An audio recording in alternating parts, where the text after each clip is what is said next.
Taj Dashaun, welcome to Changing the Field, man. Host of Thrive After Sports podcast. You got a book. You're doing big things, man. I'm trying to, man. I appreciate you having me, Jeff. Ever since we connected, man, I've become a big fan of what you're doing. So it's a pleasure to be here. We were having a good conversation before you hit record. So I already know this is going to be great for people tuning in, man. Appreciate you for having me. Absolutely, man. It's an honor to have you. Like I was mentioning off mic or off cam, watching you and watching kind of how your career's grown and kind of playing spectator and consumer of your material from the outside. It's been, I'd be lying if I said that you weren't a big inspiration for a lot of the stuff I do. And for any of the listeners out there checking me out, I would like to announce it that Taj is like the upper level of what I'm doing, which is I'm like very organic, very grassroots and stuff like that. But you've really kind of figured out the mechanism and this whole athlete retirement thing. So I just want to give you props for that, man, and say I'm honored that you would be willing to come on my show. Well, thank you, man. I think you're giving me too much credit, Jeff. I just jump on Zoom and hit record just like you, brother. But I definitely appreciate it. I've been working on trying to receive words of affirmation more instead of brushing them off. So I received that. I thank you for that. I'm honored by your words. And I really am honored to be here. The fact that you think highly enough to even say something like that about me and to invite me onto your show, I'm humbled, man. I'm just happy to be here. So I appreciate you. Absolutely. Very cool, man. So for the listeners, a little bit that I could find about your athletic background was played some college football at Stony Brook, and then ended up going your transition out of sports is, I feel like it's really well documented with your book, with your podcast, with your website, and kind of some of the struggles you went through. First things first, though, you ended up playing at Stony Brook. Are you from the New York area? No, man, I'm actually from California. I grew up in the Inland Empire, the IE, which is, for those people who don't know, it's basically east of LA, east of Pasadena. I was born in Pasadena, which is east Okay. of LA, and then my family moved to the IE. So I grew up in Southern California and ended up going to Stony Brook. And I do say ended up because I didn't have the best junior year, right? I had a solid junior year, but not enough to get attention from big schools. So I didn't really get my first offer to the end of my junior year. That was from University of Minnesota, which I verbally committed to. Ended up having a coaching change there. So the coach who was recruiting me left. And then I was left with a handful of schools. I won't name them because I don't want to throw anybody under the bus. But I took some visits to these schools, and whether it was like the type of education they were offering or just the area wasn't a good fit. Stony Brook came in last minute, smaller D1 school out on the East Coast, very close to New York City by train, like 40 minutes by train. So I took a visit out there with my family, and just academically and me just kind of being mesmerized by New York City, we decided that was going to be the best fit for me. Plus, man, I was cocky back then, Jeff. So I was thinking like, I had all these bigger offers like Minnesota, like schools in the Big Ten and all that. And I was like, I kind of figured I was going to go be the big fish in a small pond. And it didn't really turn out that way, but that was my mindset back then for going to Stony Brook. Okay. So what was there like a culture shock for you coming from West Coast to like the East Coast, like big city? Yeah, that's East Coast, like you said, man. You hit the Yes. nail right on the head. For sure, there was a culture shock, bro. I was homesick for at least a couple of months. I was homesick because obviously we get there for summer camp. You know that you're a baller too, but I was homesick for the entire freshman football camp. I really didn't start getting into my groove and enjoying it until the other students were back on campus and school started. And then there was parties and stuff and girls. And I was like, yeah, I like New York now. This is great. That's awesome. That's cool. Yeah, I kind of can't had a similar experience. I didn't go all the way across the country to get it though. It's kind of funny. I ended up playing ball at USF, and that was only about 90 miles away from my original hometown. So I was thinking like, this is going to be right playing next door, like no big deal. Man, I would be lying if I told you I didn't feel the same homesickness, man. I remember the day my mom went to drop me off, man, I was heartbroken. I was like, man, like this is going to be tough. Like I got a roommate, I got to share a bathroom with four other dudes. Like this is not what it is, man. But you end up getting over that kind of stuff and kind of marching on, getting in with your career. So what's the reason or what's the if you can remember a specific time when you really fell in love with football, if you did, what did that look like for you? Like as a kid or, you know, a little bit older? Like when did you actually feel like you fell in love with the game? I'd have to say, man, I fell in love with it probably my second year of Pop Warner, because my first year I wasn't very good. What inspired me to play football was Remember the Titans. That movie had come out around the same time, and that I wanted to play football. So it was just like, whoa, I want to be like those guys. And it's amazing because they were supposed to be in high school at the time, but they seemed like grown men. And it was amazing to me. Like, I want to be like that. I want to wear a Letterman jacket. So I started playing football, man. That was at the age of 10. Wasn't very good. You know, I was a tight end, but they never threw me the ball, which is kind of, you know, it Join the was just random. club. I was just like,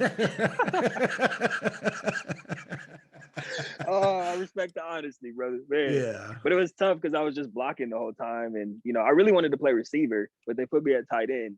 I think I was one of the bigger kids. But long story short, man, my second year at Pop Warner, I moved to linebacker because I was still one of the bigger kids, and I just fell in love with like delivering the boom, man. I just love hitting people. It was just so much fun because I was a very hyper kid. So to be able to just go to practice and games on Sundays and just blow kids up, and then that was good. So you start getting the praise for it, you know. Yep. So I fell in love with it then. And then by the time I got to high school, freshman year of high school, I was playing corner because obviously I wasn't the bigger linebacker body build anymore, but I was playing corner and safety by the time I got to high school my freshman year and through the rest of my career. And then I really fell in love with it because the idea of getting a scholarship was definitely on my radar by the time I was a freshman. So yeah. Absolutely. Yeah. That idea of the scholarship was what definitely motivated me into the darkness, if you will, the long hours and the motivation and discipline as a high school kid to be getting up at 5 in the morning and lifting weights and all that. That's something that I think maybe kind of goes overlooked by some athletes is that especially when it comes to like retirement transition, which we'll get into in a little bit, but there's a lot of transferable skills in between playing and then as you make your career and your life afterwards that kind of continue on with you. What was your favorite aspect of the sport of football? What did you really feel like you got from it? There's so many things, man. My favorite thing, as I've started to reflect on this over the years, my favorite thing has really been like running with others to attain a common goal. Like just the camaraderie of your boys and everyone, you know, no matter what you look like, no matter what race you are, no matter where you came from, like everyone's on the same page, willing to die for each other and just literally sacrifice their bodies every single day in and day out. And that has become one of my favorite things about the game, specifically of football, because now as I start to look, you know, as I've branched off into entrepreneurship and I got a few different projects, a few different things I'm working on, that's one of my favorite things about it, man. You start to meet the people like you and I connected. We have the same mission, the same mindset. We're running the same direction. And it's exciting because like, now me and Jeff, you know, we're boys now. We never even met in person, but I Yep. consider you one of my boys and we're going to be running together for the next 5, 10, 15, 20 years, man, whatever that looks like. So yeah, Oh man, yeah. that's my favorite thing about the game of football. Yeah, it is weird because now it's like as this podcast has kind of grown and I've you know gotten to connect with people from the West Coast, from the East Coast and stuff like that. That's one of the things that keeps coming up is when I ask that question, it's always the brotherhood, it's the bond, it's the team thing. And you think, you know, because I bet a lot of athletes don't get exposed like we do to other, you know, football players from different teams and colleges and stuff like that. But there really is like this shared experience where it's like it's almost kind of similar to like a military thing. Like if you were in the Navy, but you know, I was in the Army and this guy was in the Marines, and we all kind of look at each other and we're like, we might give each other like crap or something like that about who we played for. But at the end of the day, it's like I see, you know, you went through the same thing I went through. Like we understand on that level. So I totally agree with you on that. Uh, Kind of sidetracking here. When you were growing up, did you have any, because now you're an entrepreneur, you got a book, you got a podcast, you're super creative. Where did this come from? And did you have any other interests as you were growing up as a kid, like playing piano, like anything? I was really into music, man. And it's funny you say that because me getting into entrepreneurship, I almost felt like I didn't have a choice. And I say that because I knew I was not going to last long in the corporate world. I tried, man. I really tried. I don't think I lasted at any job more than a year. And that's not to say I wasn't good at the job. It's not for everybody, man. And a lot of people, it's not for them either, but yet they never put in the effort to get out of it, you know? So basically, I like to start with this. I was always heavily into music. Even in college, like I would make beats, and we would make like funny songs, not even like something to be serious, like funny songs we could play in the locker room and get a laugh out of everybody. And I was always a producer. So when I graduated from college, I saw my mom and dad grow up, and they created a great life for my brother and I. And they worked in the corporate world, and they still do, but they're not very happy. Like they don't enjoy what they do. And obviously they busted their ass. Like I said, they gave my brother and I a great life. We were very fortunate, but at the same time, they came home miserable, drained, gotta, have a glass of wine to unwind for the day. And I seeing that growing up, I'm like, okay, yeah, I get it. You got to sacrifice for your family and do the hard stuff. But I also wanted to find a way to find enjoyment in what I did. So at first I wanted to get into the music industry because I'm like, hey, I'm making beats. I live close enough to Hollywood to where I can build connections. And yeah, man, I'm sorry, I forgot your original question. I started going off on a tangent, bro. Hey, no, that's good. That's perfect. A lot of good stuff in there. The original question was asking, I like to get an idea of and kind of give other people the opportunity to kind of describe themselves as a kid outside of, playing football, because a lot of us, man, it ends up being that dedication 24/7. And that's part of the reason why it's so hard when you're retired, is because now that's kind of gone. But, as we look back on ourselves because I like one of the things I used to do, I was like, super into football, but as a kid growing up, I loved, playing video games, or I love doing stuff, just outside of the athlete thing. So that was my original question was, like, where did you have any other passions? And you mentioned music. So making beats and stuff like that. Do you still do any of that? Is that like a hobby, or are you just like so dialed in, wrapped up right now with running businesses and writing books? Yeah, man, more so of a hobby these days. But to your point about childhood, I'm glad you brought it back to that because I really didn't have any other interests outside of, I like listening to music, but I wasn't creating it. I like playing video games too, but I never thought about like being a video game designer or any of that. It was just like football, football, football, and school until, from the age of 10 all the way up to the age of 22. So to your point, I had to sort of, once I graduated, try to reinvent my identity. And the thing I gravitated to was music because I was like, oh, if I can get good at this, then this will be a way for me not have to go work a corporate job. You know what I mean? So I really dove headfirst into that. And that eventually that ended up fizzling out because I realized that I wasn't willing to sacrifice. And what that means is like, you know how it is. If you want to, the people who are really about it, it's full time. Like people who make music and dedicate their lives to music. It's kind of how I was describing earlier. Like you have to be all in. Like you have to feel like you don't have a choice. And I started to get to a point where it's like I'm not willing to like be broke and like couch surf and all that type of stuff to be an artist. So I started going back on my journey of like, what is it that I'm willing to do that for? And of course, I eventually found it, which we'll probably get to. But yeah, man, I didn't have any other interests, even out. It was just football from the age of 10 on, man. Yeah. Hey, that sounds very familiar, man. That was pretty much me as soon as I hit 12 years old. What, this is kind of off track, but just kind of leading off something that you said. What about the corporate world were you like opposed to? Like what didn't feel right to you? Everything. Everything. I say that because I felt like the thing about, at least it was the jobs I was choosing, right? So let me say that. This is not, I don't want to generalize and be like the corporate world as a whole is bad. It's a combination of the jobs I was choosing and how I'm wired as a person to not have been a good fit for those roles. Mm, So it's the rigid structure, right? It's having to physically be somewhere. And this was pre-COVID. I was thinking like this. I'm like, I graduated in 2013. So I really got my first job around 2014, 2015. And I'm like, it's 2015. There's no reason I should have to sit in traffic and put on a suit tie and dress off every day. It's 6 for 8 hours a day when I'm in 4 hours. You know what I mean? So what ended up happening, it kind of leads to what I'm doing now, but I realized that, okay, I'm not going to be broke for X amount of years doing music, right? So I'm like, okay, now my next goal became, I got to get out of my mom and dad's house. You know how it is, Mm, man. You enjoy that yes. freedom of just being in college and standing on your own too, feeling like a man. And then you go back home and I got my mom telling me to take out the trash. So I'm like, man, all right, I'm gonna put the music on hold. My next goal is to get enough money to move out. So like most athletes, like a lot of athletes, I gravitated sales. People tell athletes to get into sales because, hey, sales jobs are always hiring, which is great. And I started thinking, hey, I'm a competitor. I can get into a sales role. Never stopped to question what type of industry, never stopped to question what type of product. I was Mm, just like, I'm going to go get some money. And needless to say, it doesn't take very long before that leads to burnout. You know what I mhm, mean?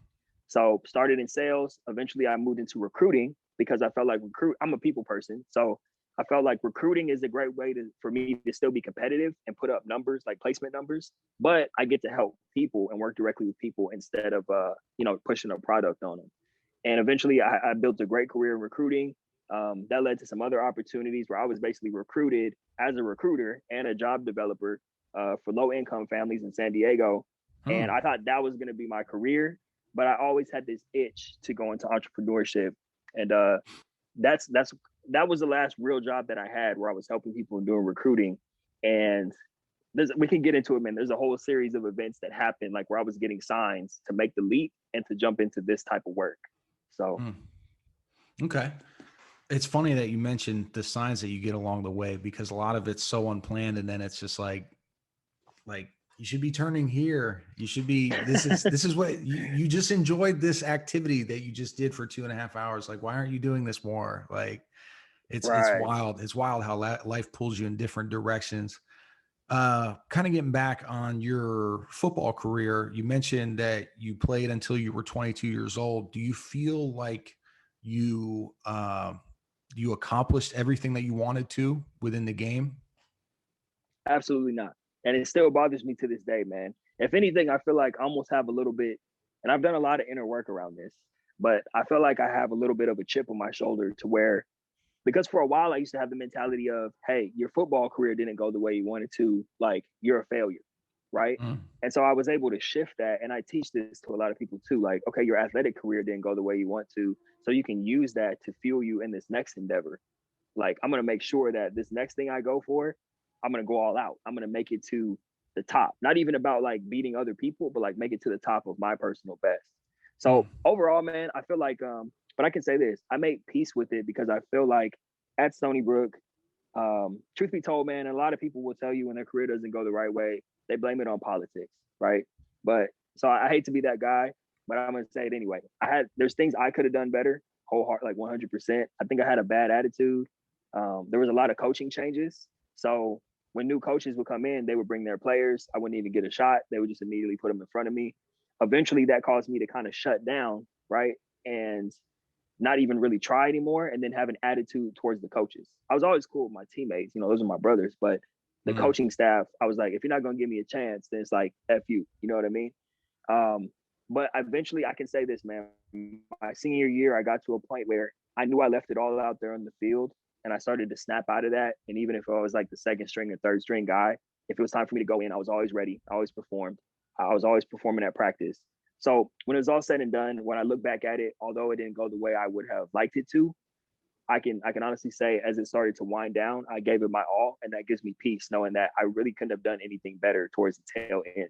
You know, Yeah, absolutely. Yeah, that's I ended up having a couple of pretty serious like injuries as I was playing, and I can answer the same question the same way that you did. Is that I didn't really feel like I accomplished everything that I wanted to when I was playing, but the things that I did make it through ended up being big sources of pride for me later in life. Like, I mean, if I could make it through that, like, like anything that life's going to throw at me at this point, I mean, most things, I feel like I at least have the confidence to push through it at this point.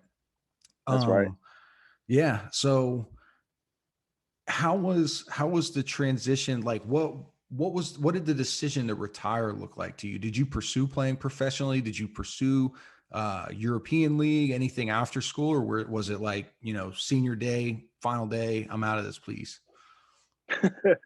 Yeah, I knew I was done, man. I didn't have it. I didn't have the type of career where I was going to get an opportunity to play professionally.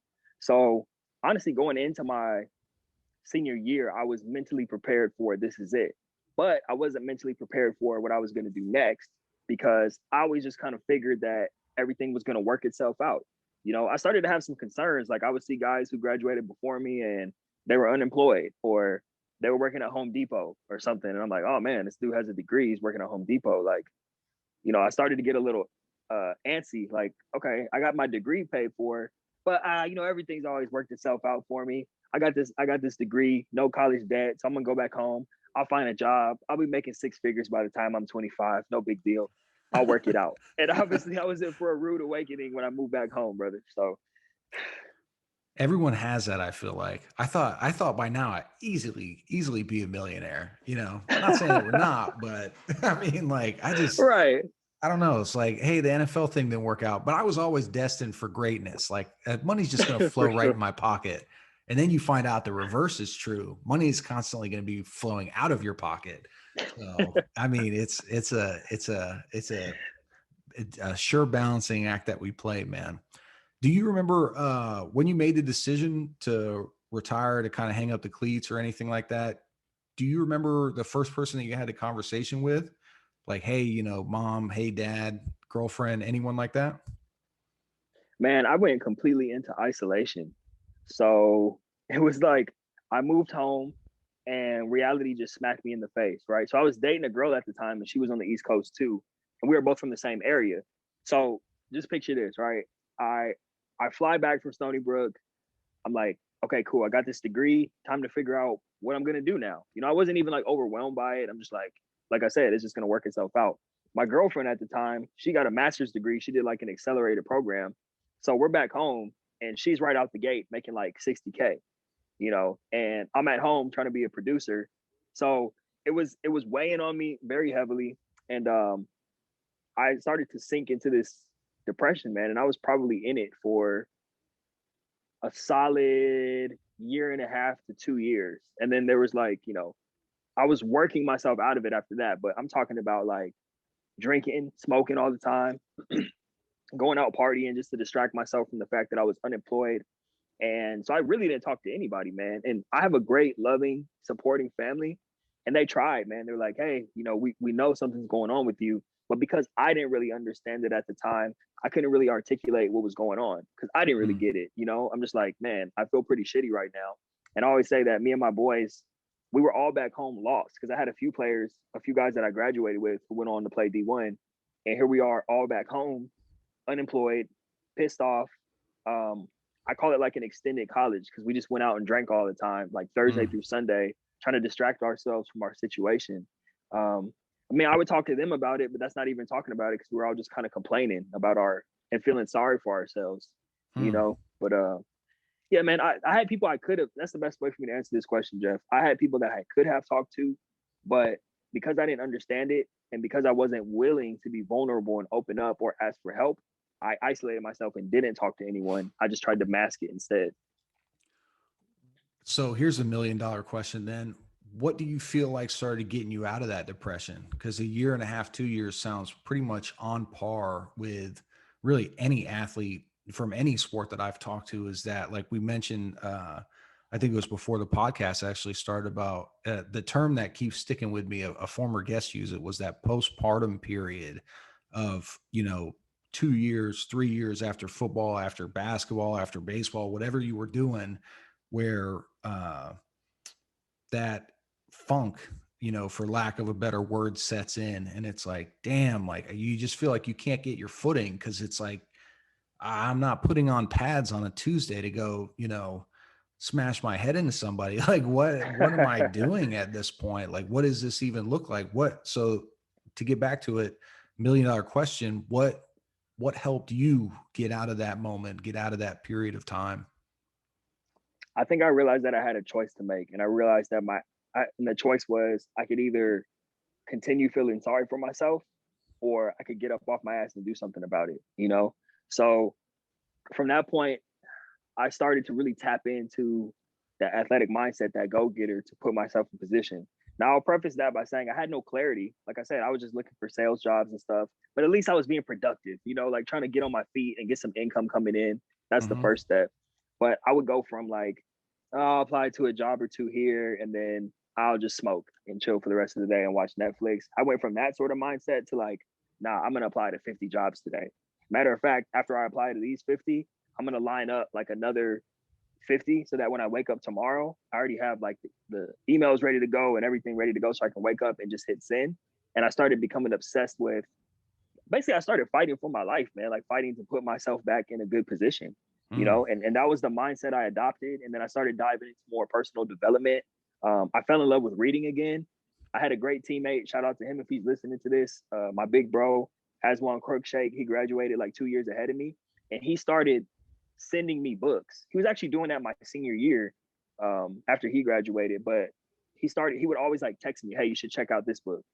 And so I started creating a book list, and then I was just like running through books, and I started listening to podcasts and just filling up my mind with positive things, and really, really being focused on progressing and not just, being still, trying to numb the pain and feeling sorry for myself. So yeah, man, that's what snapped me out of it. I just made a decision. And I tell people that all the time, like, you have a choice to make. You know what I mean? Because no one can do it for you. No one's going to come kick in your door and pull you up out of bed when you've been sleeping in until 11 a.m. or noon. No one's Right. going to slap the bottle out of your hand. If anything, the people you're drinking around are probably going to encourage you to get another bottle. So, Right. you gotta save yourself at a certain point. And that's what I Yeah. did. Absolutely. That's great. Great words of wisdom. As for like how you got into the athlete transition coaching, and I've listened to your podcast. It's fantastic. I don't want to date this show too bad because I usually release these a couple of weeks after we ended up recording them, but I listened to your Jelani Jenkins interview. I listened to a couple of the first ones you did, and I've been just kind of scrolling through it, man.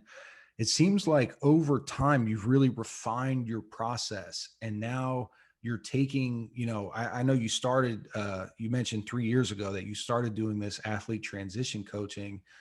What does that model look like for you? Like, what's like a typical customer that comes to you, and how does that work for you? It's a great question, man. A typical athlete that I'm coaching, they're from any athletic background. It started out with just football.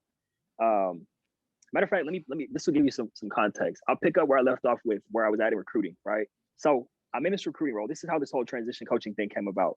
I'm in this. It was like It was my third recruiting role.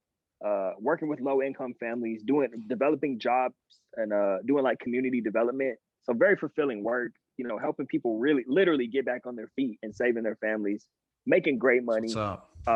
but still unfulfilled. Still like good money, doing good work, but I feel like I'm being called to do more.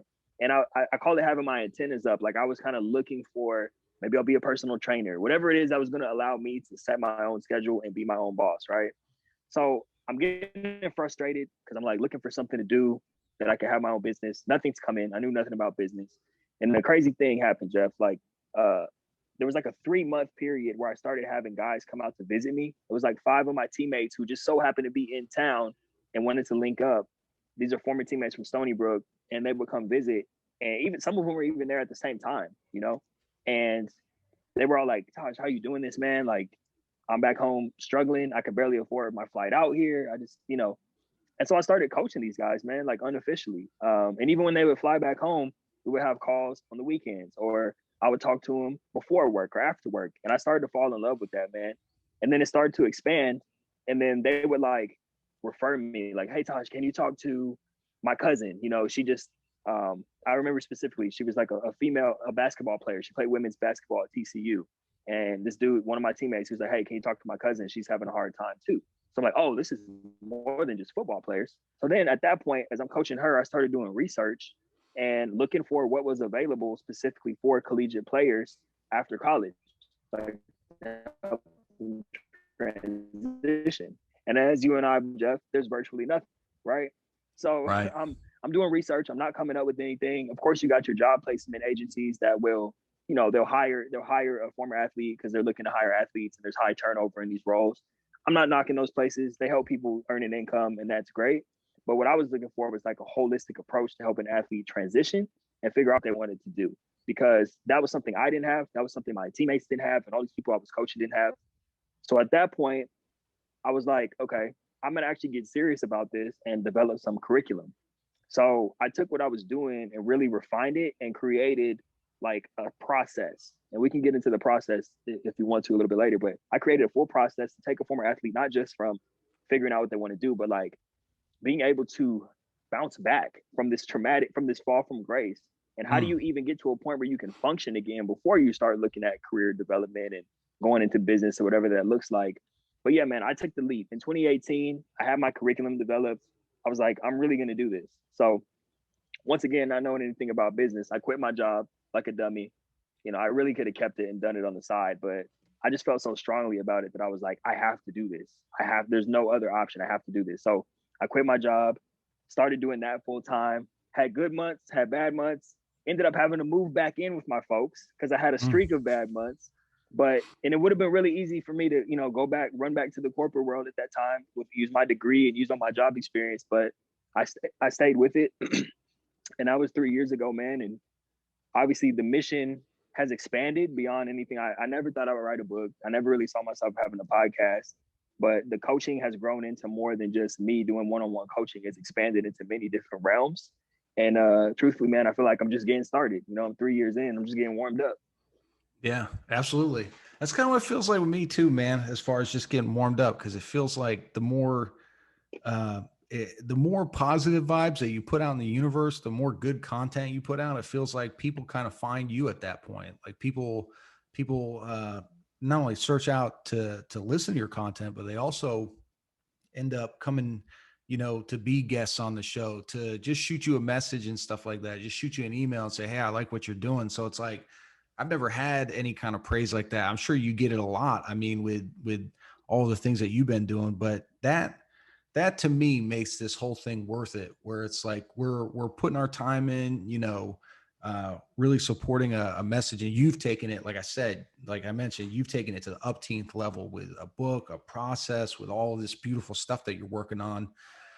If you could give any advice to a young athlete about becoming an entrepreneur and starting your own business and all that whole big ball of wax that you've done in your professional life, what kind of advice would you give that young athlete? The first thing I would say, man, is I would preface it by saying entrepreneurship's not for everybody. You know, there's nothing wrong with like just working a solid job, or even you can be an entrepreneur within a company, right? Or you can join a movement of other people who are entrepreneurs and like join their team. You don't have to be Mark Zuckerberg and spearhead like your own initiative or start an app. But the main advice I would give, number one, is make sure you have a big enough why. Like, make sure your reason for wanting to do this isn't just because entrepreneurship's trendy and it's cool and you think you're going to make $1,000,000, because chances are you're not, at least not at first.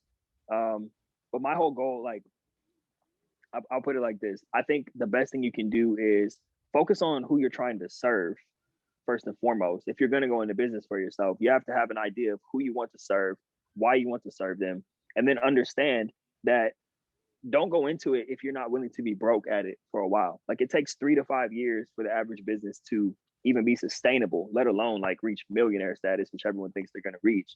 I'm on my 3rd year and I'm just now reaching a point where I can sustain myself, where I don't have to live with my parents, where I can afford to pay my bills and, you know, keep a roof over my head based off of the work that I'm passionate about doing. But it took me 3 years to get here. I'm just now hitting that point. So people have to understand that, man. I think we live in an instant gratification culture, and everyone thinks I'm going to be an entrepreneur, and then they try a few things for a couple months, it doesn't work out, and they go running with their tail stuck between their legs. So that's what I would say. Be clear about who you're serving, why you're doing it, and make sure before you even start it that it's something you're willing to stick with long term, even if you don't see the financial rewards right away. That was one of the things that I really liked about your website when I was checking it out. Was it was like all of this like great material, and then it was your process was laid out. And your website is tajdashaun.com, right? Yes, sir. That's the website. Okay, a little shout out there. I wanted to make sure I got it on the air before we, you know, things got too crazy on here. But I appreciate you, man. yeah, as I was going through your material, one of the things that stood out to me was the uh, you kind of had like a warning label at the bottom of it your process was step 1 through 6. And then at the bottom, it was like, this is when you really got a lot of respect for me. Not that you didn't before, but I really I hit me different because I was like, the warning label on the bottom was like, hey, if you expect me to come, essentially pull your ass out of bed and make you successful, that's insane. Like all of the way that you laid it out, man, like I really appreciated it. And it let me know that you were doing like that's a lot of people that get into being in business. I feel like they rush a product or a service so fast into the market that they don't really care about like the full impact of it or who they're serving. But for you, you've already identified like, if my business is getting you success, this is what I'm going to need back from you. Because like you said before, no one can do this for you. You have to make that decision, and you have to be that person that gets your ass out of bed and puts, foot to pavement and then foot to ass, hopefully. But I mean, I really appreciated that, man. As far as your process is concerned, though, I know it's 6 or 7 steps that I saw on the website, but if you could just quickly, kind of throw it out there for listeners, what are you looking into? What kind of service do you provide? Absolutely, man. And I'll try to keep it as compact as possible. I know that, I tend to get long winded, but it's only because I'm passionate about this stuff, man. You So guys got to buy the book if you want to understand. definitely check out the book, thriveaftersportsbook.com. Check it out. I have that book is basically somewhat of my coaching program in book format. My story's in there, but I've been very intentional, Jeff, about telling people it's not an autobiography. I may have elements of my story and use it for teachable moments, but for the most part, it's like a tool to help you discover how you're going to get through the transition and map out a path so that you can thrive after sports. Hence the name of the book. But the curriculum and the program, and I was very intentional about developing this too, because we're dealing with some very heavy topics, right? Like I said, before we get into career and life direction and all that type of stuff, there's some healing that needs to take place. There's some things that need to be addressed before we can even get to that point. So as I was developing the curriculum, I did some consulting because I have friends of mine who are like clinical psychologists at USC. They actually work with the athletes, and they Okay. would send me research papers, and I would like send them, hey, this is some curriculum I'm working on. What do you think about this? And they would like give me feedback, or hey, check out this research paper on athletic identity and all that type of stuff. But what I do, man, I do 8 weeks, and I'm always very intentional, Jeff, about saying it's not 8 weeks and then I kick them to the curb. It's, they have my number, so they can hit me up anytime. I still talk to people I worked with 3 years ago, but Hmm. I do 8 weeks for us to get through this curriculum to get them to a place where they're in a good spot, right? And if I like to break the 8 weeks down into like 3 different components. The first one, I call it like getting back behind the steering wheel of your own life. So what does that look like? I'm trying to address different things that may be holding them back, helping them process the fact that they're no longer an athlete and addressing that athletic identity component. I'm not a therapist, but like I said, I did some consulting with clinical psychologists. So I don't claim to be a therapist, but I know what the hell I'm doing when it comes to navigating those waters to be Hmm. able to get, like, I have people break down and cry on these calls all the time, man, to be able to get some of that stuff that's holding them back out and help them come to terms with where they're at, help them be proud of themselves and what they accomplished, remind them that they're still a role model. People are still looking up to them just because they're no longer an athlete. People are still going to be waiting to see what they're doing next. So once they're tuned up, right? Once they're in a good place mentally, spiritually, physically, emotionally, maybe I set them up with a little job just so they can get some income coming in.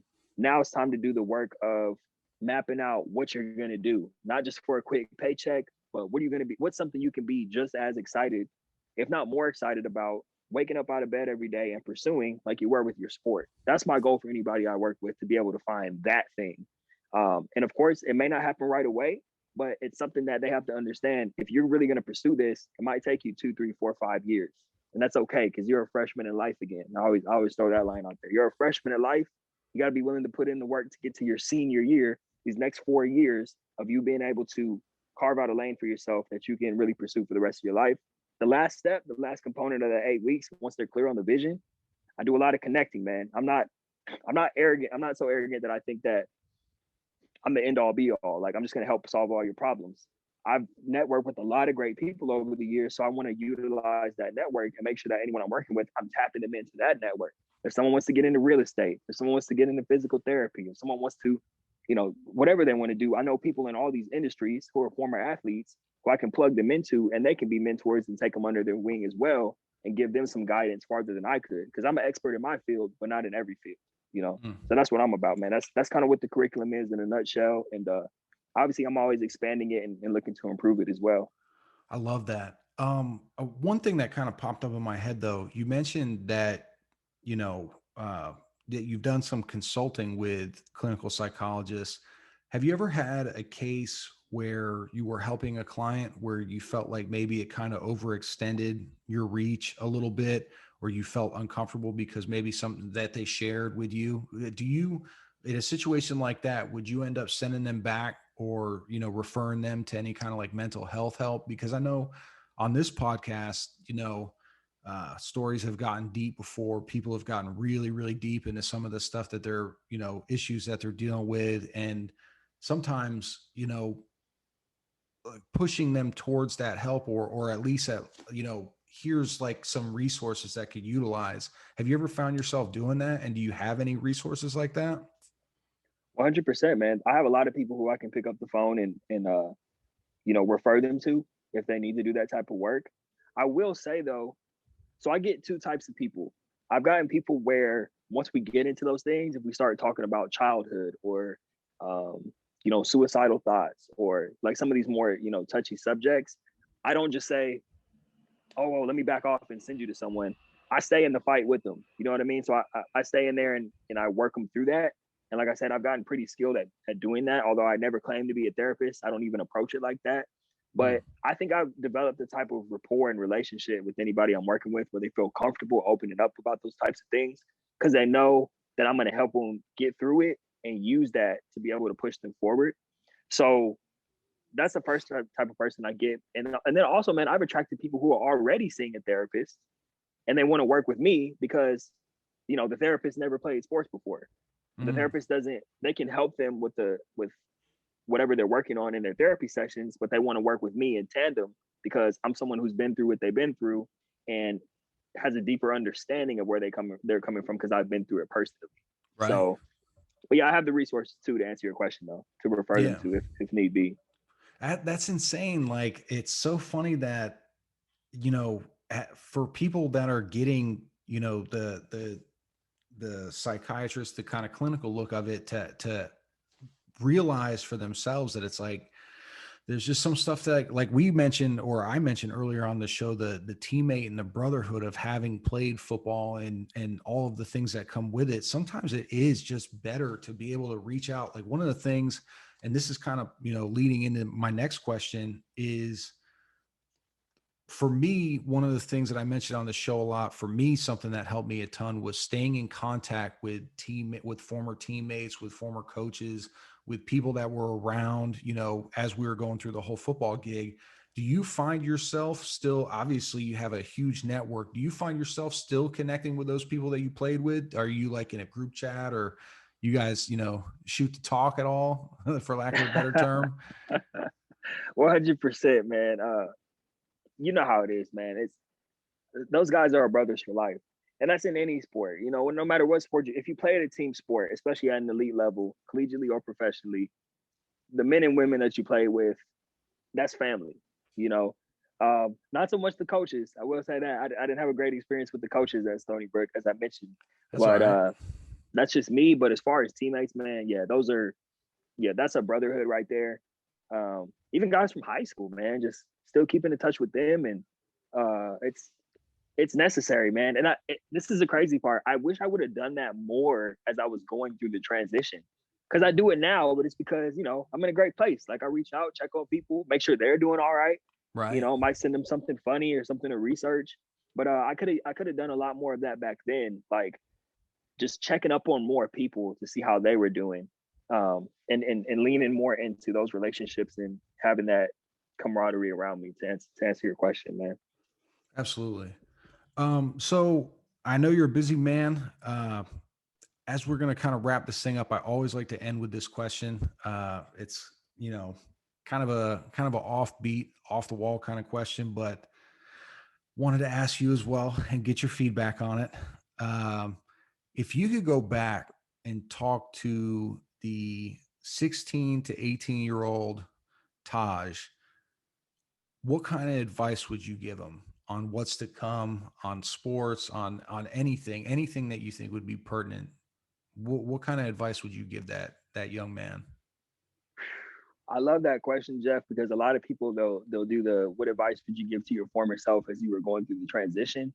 But I really like that question because it forces me to think deeper.